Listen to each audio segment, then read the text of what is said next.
everybody, my name is Naya and I'm the Black Female Engineer. I provide content for new and aspiring software engineers, and today we are talking about pair programming and why you need to start doing it yesterday. Yeah, you're late. I would first like to thank CoScreen for sponsoring this video. CoScreen is an amazing collaboration and screen sharing tool, and I know a lot of people kind of cringe at the thought of pair programming, but CoScreen really makes it this fun, enjoyable experience that you can't wait to have. And so before we talk more about that, first let's go into what is pair programming? So pair programming, the name itself is quite self-explanatory. It is programming in a pair or in some type of group. Ideally, you team up with one other person and you all decide who will be the driver, who will be the navigator. The driver is the person who really actually types and codes things out, while the navigator kind of guides that driver. If you're thinking about a car, the driver is, the person behind the wheel.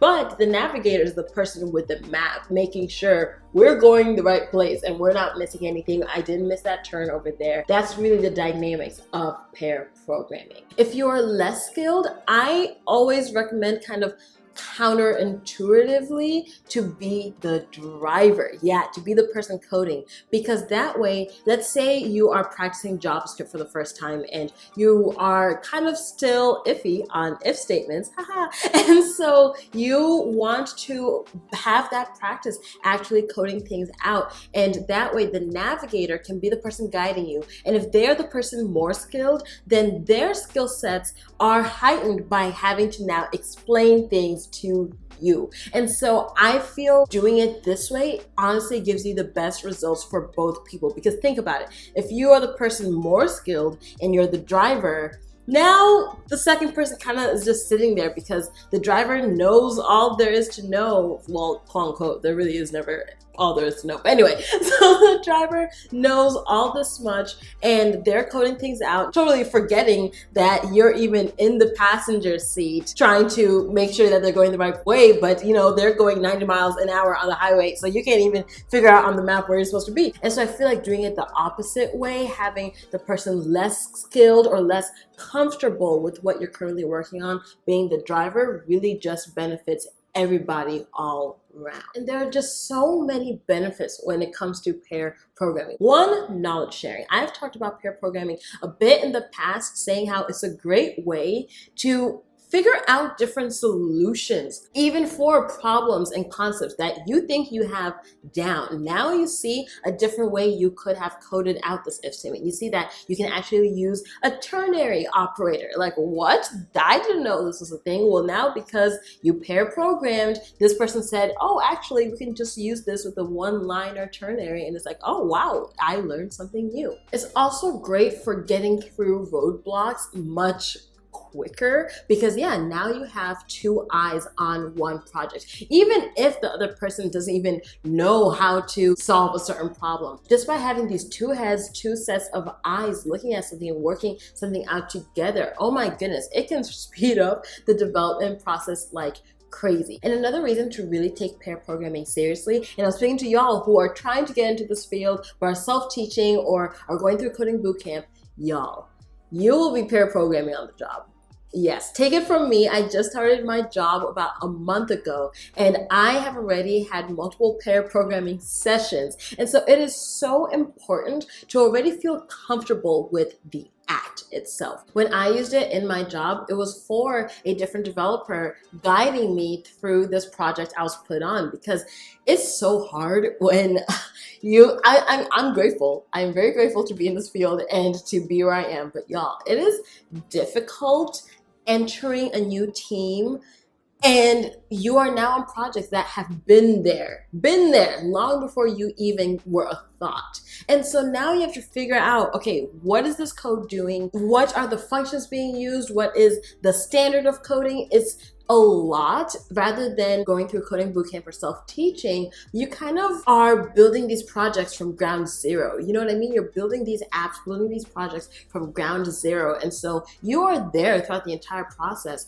But when you're on a team and you get on a team for the first time, you are starting from the top of the mountain and you don't know how you got there. You just got dropped to the top and now it's like, okay, climb. And so it gets difficult. And so that's where pair programming at work really takes place, for me at least, is when it's like, okay, here is how we are setting up the stage for what you're going to be working on. Let's pair program for the next hour so you get comfortable with our systems, with this new language you're learning, and with simply how we code. That's where pair programming comes in, getting you more comfortable with coding on this team. And so that's why I had done it actually yesterday and about 2 weeks ago. And so it's important that you already feel comfortable doing it. You want to have that practice of turning what another person is saying to you into code and being comfortable with that back and forth, and then also flipping it of testing your own knowledge by being the navigator to someone else. Because y'all, I'm sure we all know one of the best ways to learn is to teach. It is to teach, and it's a great way to see where you're at with something. Do you really understand it? Because if you don't really understand it, you'll see it when you try to explain it to another person. And so it's a great way to just increase your knowledge so much. And so let's go into tools. So the very first tool I'm going to be talking about, and the one I'm most excited to talk about, is CoScreen. CoScreen is a collaborative screen sharing and video chat tool. It's amazing for pair programming and also group programming sessions, because you all can not only share your screen, that's like not even the fun part, not only share your screen, but now that this person has shared their screen, you can grab onto their screen. You can type into their screen. If somebody else pulls up a browser and shares that browser, now I can go into the browser and be like, actually, let's go to GitHub instead, and type that in. And it's on their browser, but here I am manipulating it. And so that's why it's so amazing for pair programming, because you have VS Code up, you have your driver, navigator. So your driver is coding things out, you're the navigator, you're in charge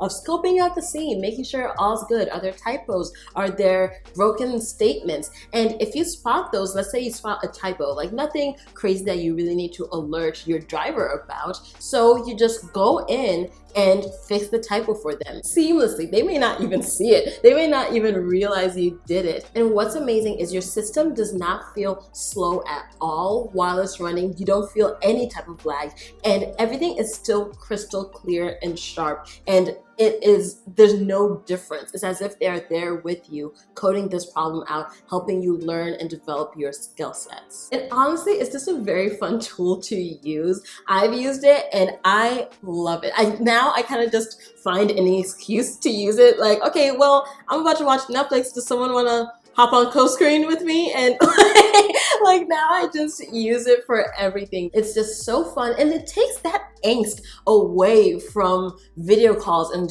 pair programming, because I think all of us with 2020 and now 2021 and who knows how many more 2020 somethings, we are feeling that Zoom fatigue. Well, I'm not gonna speak for you, but me, I am feeling that Zoom fatigue of like, okay, y'all, I am in a video chat, it seems like every other 30 minutes, like I can't do this anymore, like can we just not? And so this is great because it's not focused on the video chat part of things. Really, there's just the little bubbles on the side of, okay, this person is here, they are active in the session. And so it just makes that work session that much more enjoyable. Along with CoScreen, so that's tool number one, there are also other tools such as VS Code LiveShare. VS Code LiveShare is great because you can access it via VS Code. You just download the extension and there you go. And so it's also great for pair programming because you get to collaborate with one another, being able to see the exact screen and files and terminals that people are working with. But the only thing with VS Code is you still need to have some kind of other video session up, like Zoom or Microsoft Teams or any of the sorts. You still need that video tool up to seamlessly talk and see and chat with one another. They do have a chat tool, but it's not fun having to stop your code to then go into the chat and then see the response from the chat and then go back to your code. I'm a person who I'm over here talking it out and coding simultaneously. And so I don't really like that break in my operational flow. And then lastly, you can do the simple Zoom session. You can do just the Zoom session, you share your screen, and you have that driver navigator relationship of, okay, this person is going to be coding it out, the other person is going to be talking to them. The only thing is, if you want to switch at any point, who's the driver, who's the navigator, or let's say you see a typo that the other person doesn't see, kind of all operations need to cease and you have to address those things. And so let's say you see a typo, then it's like, yo, Tom, can you hear me? Am I muted? Oh shoot, I'm muted. Tom, you have a typo. And then they have to go back up into their typo, fix it, and then continue. And so it's less of a seamless experience. And if you ever want to switch who's the driver and who's the navigator, that also ceases operation for a second, because now the original driver needs to stop sharing their screen, the new driver needs to start sharing their screen, and it's a more manual switch that needs to happen. You actually have to get out of the car, switch seats, and sit down. But it too can get the job done. And so that's really why I love CoScreen. The first time I used it, it took no time at all. It took no figuring out. And that's another thing with VS Code. It does take some figuring out. There are multiple setup steps that you need to really figure out before you can really dive in. But this, once you get it installed, you get into the session and boom, you're off to the races. Like, y'all, I really love this tool. I really love this tool. Like I said, I use any excuse to start using it. And it's the first time you use it, you'll get very impressed. You'll be like, oh wow, I can just go into here and just copy and paste something that's on your screen and copy it onto my screen, or fix your typo, and you don't even see any difference in, again, lag time or any operational difficulties. It's a great experience. And what's great is you can use CoScreen for free. There is a bit of a limitation on how many sessions you can have per month. It's about 10 sessions a month for the free plan. However, if you comment down below, I will be choosing 3 people to get a lifetime membership with CoScreen. So now that cap on sessions you can do per month, it is gone. And so make sure you leave a comment below. Now lastly, I'm going to talk about where to get a pair programming partner. This is something I find to be very important, especially if you are self-teaching or going through coding bootcamp, and in general, not in an institution like a college or something where you have, your dorm mates and your classmates and all of this just available to you.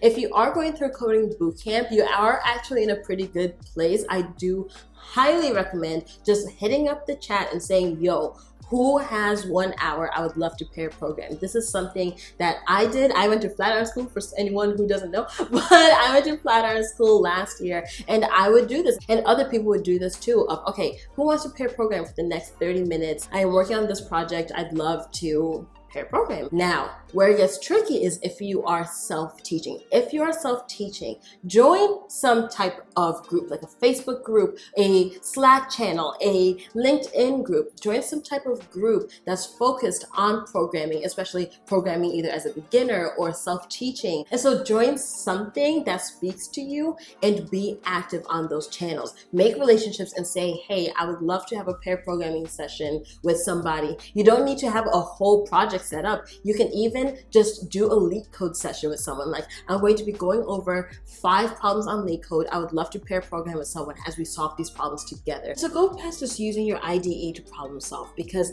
being a software engineer is just so much more than that. It's about true, meaningful collaboration. And so that's what you should practice while on your journey to become such. And so I love CoScreen because it does such an amazing job at helping you do that. I understand that pair programming can sometimes be this thing of like, ugh, oh no. And there can be so much hesitation, so little buy-in, especially with beginners. You feel like you're not there yet, or you just feel angst about it, either because you feel like it's too advanced for you, or you're afraid of having someone watch your code because you're like, what if they say I'm not good enough? Or what if they show me all of these problems and all of these things? Y'all, Seriously, if for no other reason, do it, because on the job, it is going to be something that you want to feel comfortable with already. So make sure you download CodeScreen so you can start pair programming, be a part of that knowledge sharing, and just become a better developer in general. So thank you all so much for watching. Don't forget to leave that comment below,